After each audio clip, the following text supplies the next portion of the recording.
د ورځې روجي نیسو د شپې پوستې نیسو دا وي په برات کې د ورځې روجي نیسو د شپې پوستې نعره تکبیر الله نعره تکبیر الله اکبر ماشاءالله ماشاءالله دا زبردست شعر شو د ورځې روجي نیسو د شپې پوستې نیسو نعره تکبیر پنجاب کې روان یو او باچا صاحب او بچن او پروګرام کې تاسو په دې وسره وسپینې ګلمنه اجه تبا خور کې باچا صاحب ګلمنه سلامونه الله مو همداسې خوشحاله رایو خوږ باندې زیری مې ته راوړی پنجابک که جرنیل ده که کرنیل ده که میجر ده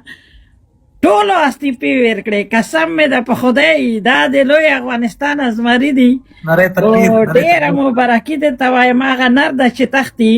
او دغه خبرنویسې چې دي د اخبارنویس چې کوم دي هغو په خپله راځي او جاړي چې موږ ته ویلو چې ګوره مه کوه چې آصف منیره نه ده ګل چاهت والا خور وی چې دې به ویلو که نه چې نه چې دا دوره لالچ و هوس لیونی کړی و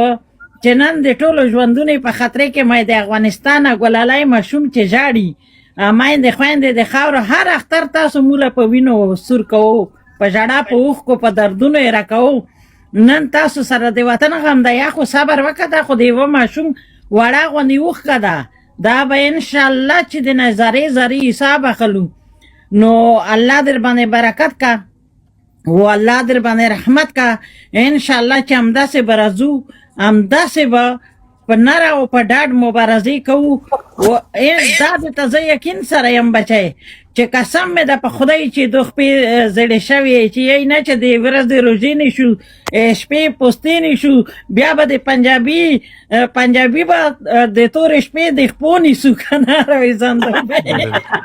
ګیلمنې ادې نوی خبر وزیرستان د هر هغه یتیم ماشوم د هر کونډې د هر مور بدل باخلي ان شاء الله تعالی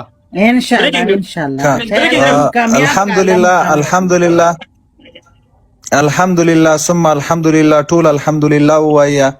درویس پوسټې فتح سولې په دې کې څلور هغه قرارګاوې دي چې د پاکستانی ملیشي جسدونه پکې پراته دي په یو قرارګاه کې 55 جسدونه پراته دي